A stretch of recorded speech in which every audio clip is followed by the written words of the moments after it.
जय श्री कृष्ण। कैसे हैं आप लोग फ्रेंड्स? आज जो हम चर्चा करने वाले हैं बेहद महत्वपूर्ण होने वाली है। जीवन के कष्टों का निवारण करने के लिए आशा की एक किरण। देखिए, जो भी समस्याएं बनी हुई हैं इस दौरान, वह समस्याएं आपको बहुत ही विचलित कर रही हैं। विचलित करने का कारण एकमात्र ये है कि पिछला काफ़ी समय आपका जो संघर्ष में बीता है, आपने बहुत सारे ऐसे प्रयास थे जो किए, किंतु आपको प्रयास का लाभ नहीं प्राप्त हुआ। कारण क्या बना? कारण बना आपके जीवन में नकारात्मकता। अब नकारात्मकता के लिए कारक ग्रह कौन कौन से होते हैं? राहु, केतु और शनि।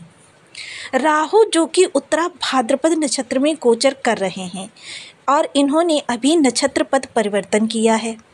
उत्तरा भाद्रपद नक्षत्र जो है परम शांति का नक्षत्र है और वहाँ पर ये बुध का साथ प्राप्त कर रहे हैं, किंतु अब इनसे आधा भाग जो प्रभावित हो रहा है वह है केतु का, क्योंकि राहु का ही शरीर का हिस्सा है केतु। अब जैसे कि हम सभी लोग जानते हैं, ये छिन्न भिन्न ग्रह हैं, यानी कि आधा सिर अलग है और धड़ अलग है। अब इनकी दशाओं में क्योंकि तड़प है इनके अंदर एक, और जब वह तड़प देखिए एक आंधी बनकर निकलती है तो उसको नियंत्रित करना बहुत मुश्किल हो जाता है। किंतु यदि उसी आंधी में एक दिशा प्राप्त हो जाए, एक सुकून प्राप्त हो जाए, एक सुख प्राप्त हो जाए, सुगंध प्राप्त हो जाए, तो वही आंधी जीवन को महकाने का कार्य करती है। यही स्थितियां अब आपके जीवन में भी होने वाली हैं। केतु, जिन्हें हम लोग क्या करते हैं, बहुत ही बैक साइड में रख देते हैं, किंतु केतु भी राहु को 50% प्रभावित करते हैं। क्योंकि यदि राहु के कारण केतु खराब हो सकते हैं, तो क्या केतु के कारण राहु नहीं खराब हो सकते? दोनों की दृष्टि एक दूसरे को समान रूप से देखती रहती है। तो अभी तक क्या था, उत्तरा भाद्र में राहु तो शांति को प्राप्त हो रहे थे, सिर जो था वह शांति से भरा हुआ था, किंतु धड़ जो था वह आपको बहुत ही विचलित कर रहा था। केतु का एक कार्य और होता है, केतु जब भी नकारात्मक रूप से आपके जीवन में प्रभाव देने पर आते हैं, और केतु के प्रभाव जो होते हैं, देखिए आपके जीवन में बनते बनते कार्यों को बिगाड़ने का कार्य करते हैं। आपने 99 पर जो भी कार्य ले जाकर छोड़ दिए हैं, उनमें यदि व्यवधान उत्पन्न हो रहा है, ये तो किसी अन्य ग्रह का इसमें काम नहीं होता, यह काम होता है केवल और केवल केतु का। केतु जो होते हैं आपके कार्यों में बाधा उत्पन्न करने का कार्य करते हैं, चाहे कितना भी आप बड़ा कार्य कर रहे हो। कभी कभी आपने देखा होगा कि बारात जो है मंडप से वापस चली जाती है, आप जॉब पर जाकर और आपसे कह दिया जाता है कि आपकी सेवा की आवश्यकता नहीं है। ये सभी कार्य जो होते हैं, व्यवधान जो होते हैं, ये केतु के प्रभाव से ही होते हैं कि बने बनाए कार्यों को बिगाड़ना। और देखिए, कार्यों में यदि शुरुआत में या बीच में व्यवधान उत्पन्न हो रहा है तो ये अन्य ग्रह का कार्य हो सकता है, किंतु जो कार्य पूर्णता को प्राप्त हो गए हैं उनमें व्यवधान उत्पन्न हो जाए, समझ लीजिए कि यह केतु का ही कार्य है। तो यहाँ पर अब केतु 10 नवंबर 2024 को उत्तरा फाल्गुनी नक्षत्र में गोचर करने जा रहे हैं। उत्तरा फाल्गुनी नक्षत्र जो कि शुक्र का नक्षत्र है, इसके देवता जो हैं सूर्य है। तो यहाँ पर केतु अपने गुरु की शरण में जा रहे हैं। गुरु की शरण में जाने के कारण, क्योंकि दैतिक गुरु हैं शुक्रदेव, और ये दैत्यों के नेतृत्व का कार्य करते हैं। अब जब गुरु की शरण में कोई भी हो, वह आनंद का अनुभव करता है, शांति का अनुभव करता है। तो इस समय जो 50% निगेटिविटी अभी आपके जीवन में चल रही थी, वह अब समाप्त होगी। तो संबंधित भाव से संबंधित आपके लिए कुछ विशेष प्रभाव भी प्राप्त होने वाले हैं। तो इन प्रभावों को देखिए, पृथक पृथक प्रभाव प्रत्येक राशि को प्राप्त होगा। तो ये किस तरीके के प्रभाव होंगे, आपके जीवन को किस तरीके से प्रभावित करेंगे, इस पर संपूर्ण चर्चा करेंगे इस वीडियो में। बने रहिए हमारे साथ इस वीडियो में, एंड तक आपको बहुत कुछ जानने के लिए मिलेगा। देखिए, आपके लिए केतु को जानना बहुत ज़रूरी हो जाता है, केतु को समझना बहुत ज़रूरी हो जाता है कि आप छोटे से कार्यों से ही किस प्रकार से केतु की नकारात्मकता को समाप्त कर सकते हैं, जो भी नकारात्मकता बनी हुई है। तो वीडियो को पूरा आपकी देखिए। लग्न में 12 नंबर बना हुआ है तो राशिफल आपके लिए है। यदि कुंडली में कहीं भी चंद्रमा के साथ 12 नंबर बना हुआ है तो राशिफल आपके लिए। कुंडली ना होने की स्थिति में आप इसे नाम राशि से भी देख सकते हैं। यदि अभी तक आपने अपने इस चैनल को सब्सक्राइब नहीं किया है तो प्लीज़ सब्सक्राइब कर लीजिए, वीडियो को लाइक कर दीजिए, चैनल को शेयर कर दीजिए। इससे होगा क्या कि हमारे आने वाले हर वीडियो की नोटिफिकेशन मिल सकेगी आपको सबसे पहले। एक प्यार सा कमेंट करना बिल्कुल ना भूलें, कमेंट से हमें बहुत मोटिवेशन मिलता है, हौसला मिलता है और ये पता चलता है आप और क्या जानना चाहते हैं। तो वर्तमान समय में राहु जो बैठे हुए हैं वो आपके लग्न में बैठे हुए हैं, केतु जो है सप्तम हाउस में बैठे हुए हैं। अब यहाँ पर देखिए बेहद महत्वपूर्ण भाव, हालांकि ये चीज़ और है कि ये विष्णु स्थान में बैठे हुए हैं। विष्णु स्थान में बैठकर ग्रह जो है आपके लिए शुभ ही करता है।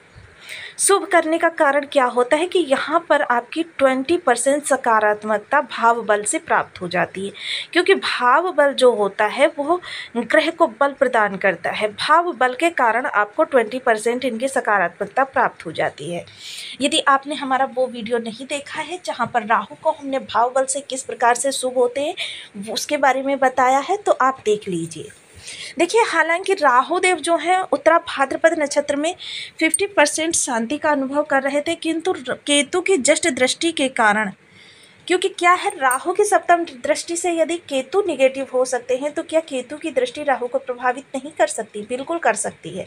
दोनों ही ग्रहों में समान बल है, सक्षम है दोनों ही ग्रह और दोनों ही ग्रह तड़प है। तो उत्तरा फाल्गुनी नक्षत्र में जब ये गोचर करेंगे तो सबसे पहले देखिए क्या था कि आपके सप्तम भाव, रिश्ते तो आपके दाम्पत्य जीवन में रिश्ते तो आपके देखने में मधुर चल रहे थे, किंतु अंदर ही अंदर आप दोनों के ही भीतर अविश्वास की भावना उत्पन्न थी। उस अविश्वास की भावना को दूर करेंगे अब यहाँ से। वहीं पंचम दृष्टि आपके लाभ भर जा रही थी, तो लाभ में देखिए लोगों का सपोर्ट आपके साथ था किंतु पूर्णतया नहीं था। लोग आपके सामने कुछ और थे, पीछे कुछ और थे। यह केतु के ही नकारात्मक प्रभाव आपको प्राप्त हो रहे थे। बड़े भाई बहन मन से आपके साथ नहीं थे, ऊपर दिखावे से तो आपके साथ थे। लाभ आपका हो रहा था किंतु लाभ में जो आप सोर्स बना रहे थे उस सोर्स में जितना आपका लाभ हो रहा था उससे ज़्यादा नकारात्मकता फैली हुई थी कि कार्यों के प्रति असुरक्षा की भावना। देखिए, असुरक्षा आपके अंदर चल रही थी कि क्या मेरा भविष्य होगा, कार्य कितने दिनों तक चलेगा। सप्तम दृष्टि लग्न पर जाएगी तो केतु और लग्न का जब भी संबंध हो जाए तो आपके जीवन में देखिए क्या होता है कि एक उधेड़-बुन कि रातों की नींद तो आपकी खराब रहती ही है। कुछ भी कर लें आप, रातों की नींद आपकी खराब रहती है। तो ये स्थितियाँ आपकी रहती हैं। तो इन स्थितियों में आपके देखिए जब रातों की नींद खराब तभी होती है जब व्यक्ति का मन व्यथित होता है किसी चिंता से, तो वह रातों को उसी चिंता की उधेड़-बुन में लगा रहता है। वह समस्या अब आपकी शांत होगी। नवम दृष्टि जब आपके पराक्रम को देखेगी तो पराक्रम देखिए, मैंने कहा ना, दिशाहीन भटक रहे थे आप, दिशाहीन बहुत प्रयास कर रहे थे किंतु सफलता नहीं प्राप्त हो रही थी। योग्यता के अनुसार आप कार्य नहीं कर रहे थे, क्योंकि योग्यता आपकी किसी और फील्ड में थी और कार्य आप किसी और फील्ड में कर रहे थे। योग्यता थी आपको किसी और कार्य करने की, लेकिन सलाह आपको जो फ्रेंड्स के द्वारा मिल रही थी, अपने हितैषियों के द्वारा मिल रही थी, वो किसी और कार्य को करने की मिल रही थी। फलतः कार्य आपके पूर्णता को नहीं प्राप्त हो रहे थे। यदि लाभ प्राप्त भी हुआ 100% प्रयास करने के बाद 50 का लाभ प्राप्त हुआ तो वह लाभ नहीं कहलाता।